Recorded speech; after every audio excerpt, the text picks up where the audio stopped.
Если вы не идете в Икею, то Икея идет к вам. Всем привет! Я Марина, и сегодня предлагаю вам вместе со мной сделать вот такие бумажные игрушки на елку, как в Икее. Недавно я была в Икее, обзор, кстати, можете посмотреть вот по этой ссылке и по ссылочке в описании, и увидела там набор бумажных игрушек из 6 штук.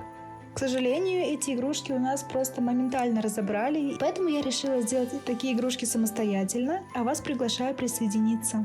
Я не буду делать все игрушки из набора, только несколько штук, но в описании вы сможете найти шаблоны для каждой из 6 игрушек. Использовать я буду бумагу плотностью 90 грамм. Оригинальные игрушки сделаны из более плотной бумаги, но мне комфортно работать и с такой. Кроме бумаги нам также понадобится любая джутовая веревка, клей ПВА, ножницы и карандаш с линейкой. Принцип работы я решила показать на примере колокольчика. Сначала для удобства я расчерчиваю квадраты со сторонами 9 на 9 см, а затем вырезаю их.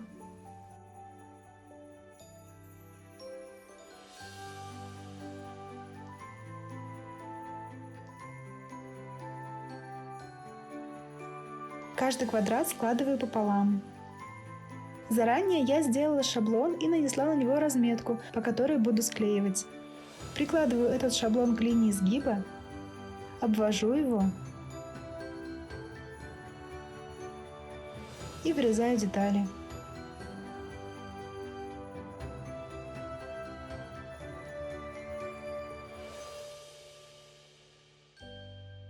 Их мне понадобилось 33 штуки.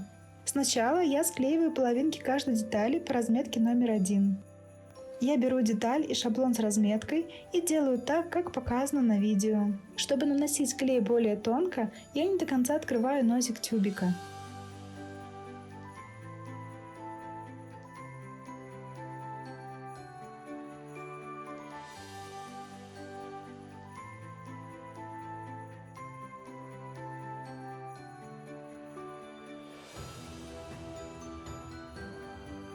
А затем объединяю детали по разметке под номером 2. Я склеиваю сначала попарно. Кстати, не советую использовать клей-карандаш, ровные игрушки с ним у меня так и не получилось. А потом объединяю в игрушку.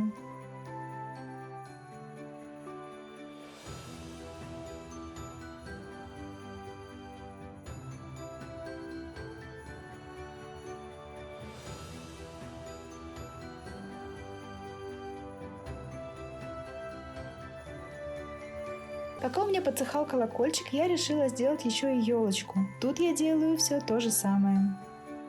Кстати, в шортс у меня есть видео, как сделать похожую елочку, но по другому шаблону, так что заглядывайте.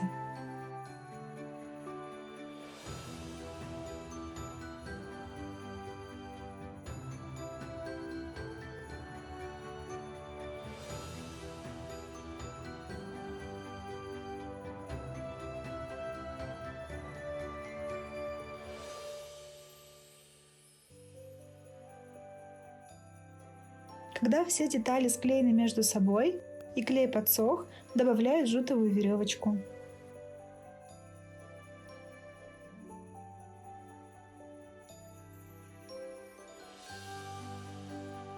Оригинальные игрушки имеют липучку, чтобы соединять края, но липучки у меня нет, я буду использовать по классике клей ПВА.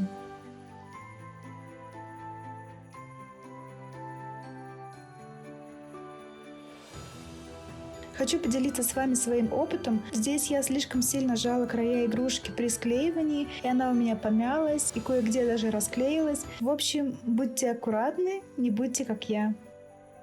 А еще в дополнение к уже готовым игрушкам я сделала шар. Теперь давайте посмотрим, как эти игрушки выглядят на елке.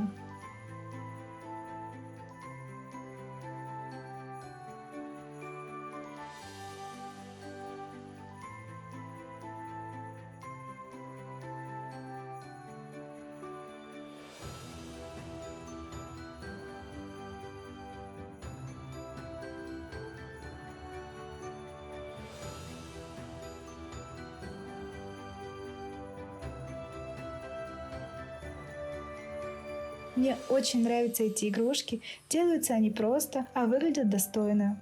При желании можно заменить ленточку или цвет бумаги, добавить блестки, в общем, все то, чего пожелает ваша душа. Я надеюсь, у меня получилось вас вдохновить. Желаю вам веселой и творческой подготовки к Новому году и до встречи в следующих видео.